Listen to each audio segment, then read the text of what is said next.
नमस्ते भविष्यका मार्केटिङ गुरुहरू र विशेष गरी मेरा बीबीएस तेस्रो वर्षका योद्धाहरू।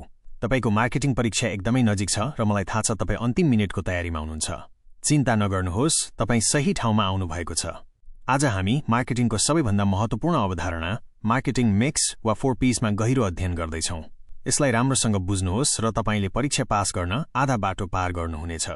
सिधै विषयमा लागौं। त्यसोभए मार्केटिङ मिक्स ठ्याक्कै के हो?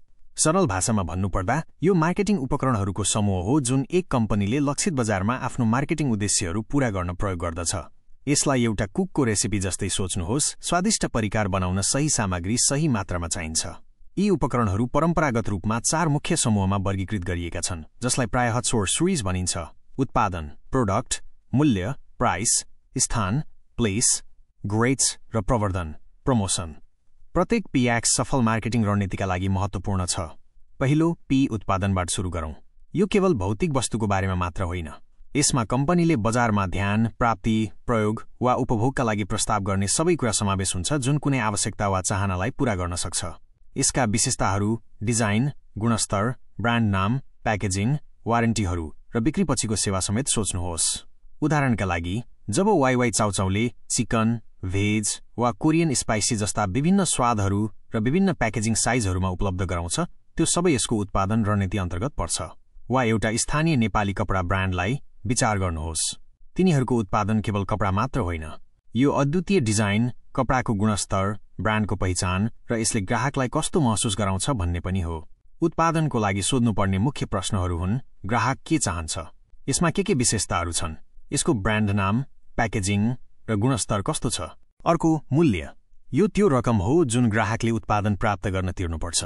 यो केवल संख्यात्मक मान मात्र होइन, यसले उत्पादनको कथित मूल्यलाई झल्काउँछ र उपभोक्ताको निर्णय प्रक्रियामा ठूलो भूमिका खेल्छ। मूल्य निर्धारण रणनीतिहरू विविध हुन्छन्: लागत प्लस मूल्य निर्धारण, मूल्य आधारित मूल्य निर्धारण, प्रतिस्पर्धी मूल्य निर्धारण, पेनिट्रेसन मूल्य निर्धारण, बजार हिस्सा प्राप्त गर्न कम प्रारम्भिक मूल्य वा स्किमिङ मूल्य निर्धारण, प्रारम्भिक रूपमा उच्च मूल्य। एनसेल वा नेपाल टेलिकम जस्ता दूरसञ्चार कम्पनीहरूलाई सोच्नुहोस्। तिनीहरूले आफ्ना डाटा प्याकहरू, कल दरहरू र विभिन्न सदस्यता योजनाहरूलाई रणनीतिक रूपमा मूल्य निर्धारण गर्छन् ताकि प्रयोगकर्ताका विभिन्न वर्गहरूलाई आकर्षित गर्न सकियोस्। वा एउटा स्थानीय रेस्टुरेन्टलाई पनि लिनुहोस्। उनीहरूले दाल भात तरकारी सेटलाई कसरी महँगो कफी पसलको एस्प्रेसोसँग तुलना गरेर मूल्य निर्धारण गर्छन्। यसले उनीहरूको लक्षित बजार र मूल्य प्रस्तावलाई झल्काउँछ। परीक्षाको लागि सम्झनुहोस्, यसको लागत कति छ? छुटहरू छन्? भुक्तानीका शर्तहरू के छन्? तेस्रो P-C स्थान, जसलाई वितरण पनि भनिन्छ। यसले ती गतिविधिहरूलाई जनाउँछ जसले उत्पादनलाई लक्षित उपभोक्ताहरूका लागि उपलब्ध गराउँछ।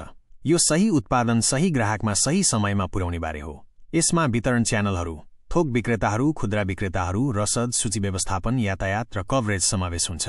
कोका-कोलाले आफ्नो पेय पदार्थहरू दुर्गम गाउँको चिया पसलदेखि शहरको राम्रो रेस्टुरेन्टसम्म कसरी उपलब्ध गराउँछ? त्यो नै उनीहरूको स्थान रणनीति हो। लिङ्क टु Daraz.np जस्ता ई-कमर्स प्लेटफर्महरूको उदयलाई विचार गर्नुहोस्। तिनीहरू एउटा स्थान हुन् जहाँ तपाईँ लगभग जुनसुकै कुरा पनि किन्न सक्नुहुन्छ, सिधै तपाईको घरको ढोकामा सुविधा प्रदान गर्दै। यो आजको डिजिटल युगमा एक महत्त्वपूर्ण वितरण च्यानल हो। स्थानका लागि मुख्य प्रश्नहरू: ग्राहकले उत्पादन कहाँबाट किन्न सक्छ? कुन च्यानलहरू मार्फत? यो अनलाइन हो, पसलमा हो वा दुवै? अन्तमा चौथो P-H प्रवर्धन। यसमा ती सबै गतिविधिहरू समावेश हुन्छन् जसले उत्पादनका गुणहरू सञ्चार गर्छन् र लक्षित ग्राहकहरूलाई यसलाई किन्नका लागि मनाउँछन्। यो तपाईले आफ्नो कथा कसरी सुनाउनुहुन्छ र इच्छा कसरी सिर्जना गर्नुहुन्छ भन्ने बारे हो। प्रवर्धन मिक्समा समावेश छन्: विज्ञापन, टिभी, रेडियो, प्रिन्ट, अनलाइन विज्ञापनहरू, बिक्री प्रवर्धन, छुट कुपन प्रतियोगिताहरू, जनसम्पर्क, राम्रो छवि निर्माण गर्ने, व्यक्तिगत बिक्री, कोका-कोलाको दशैं अभियानका आकर्षक जिङ्गलहरू वा भाटबटेनी सुपरमार्केटले चाडपर्वका बेला दिने छुटहरूलाई सोच्नुहोस्। यी सबै प्रवर्धनात्मक रणनीतिहरू हुन्। वा टिकटक वा इन्स्टाग्राममा प्रभावकारीहरूले कसरी स्थानीय नेपाली ब्रान्डहरूको प्रवर्धन गरिरहेका छन्। यो प्रवर्धनको आधुनिक रूप हो।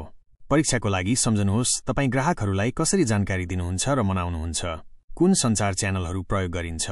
ठीक छ, टोली, तपाईले बुझ्नुभयो मार्केटिङ मिक्सका 4Ps: उत्पादन, मूल्य, स्थान र प्रवर्धनको द्रुत व्याख्या। याद गर्नुहोस्, यी तत्त्वहरू एक्लै काम गर्दैनन्। कम्पनीको मार्केटिङ उद्देश्यहरू प्राप्त गर्न तिनीहरूलाई रणनीतिक रूपमा संयोजन र एकीकृत गर्नुपर्छ। यी 4 स्तम्भहरू बुझ्नुहोस् र तपाईँ भोलि आफ्नो परीक्षामा मार्केटिङ मिक्सको कुनै पनि प्रश्नको सामना गर्न राम्रोसँग तयार हुनुहुनेछ। तिनीहरूलाई विभिन्न नेपाली व्यवसायहरूमा कसरी लागू गर्न सकिन्छ भनेर आफ्नो दिमागमा अभ्यास गर्नुहोस्। यसले तपाईको बुझाइलाई अझ बलियो बनाउनेछ। मलाई आशा छ कि यो द्रुत पुनरावलोकनले तपाईलाई आफ्नो परीक्षाको लागि थप आत्मविश्वास महसुस गर्न मद्दत गर्यो। यदि यो भिडियोले तपाईलाई केही मूल्य थप्यो भने कृपया त्यो लाइक बटनमा क्लिक गर्नुहोस्, तपाईका बीबीएस साथीहरूसँग साझा गर्नुहोस् जो अहिले तयारी गरिरहेका हुन सक्छन्, र पक्कै पनि थप उपयोगी शैक्षिक सामग्रीका लागि मेरो च्यानललाई सब्स्क्राइब गर्नुहोस्। तपाईले यो गर्न सक्नुहुन्छ। स्मार्ट तरिकाले पढ्नुहोस्, शान्त रहनुहोस् र भोलि त्यो परीक्षालाई पूर्ण रूपमा सफल बनाउनुहोस्। सबैलाई शुभकामना। अर्को भिडियोमा भेटौँला। अहिलेलाई बिदा।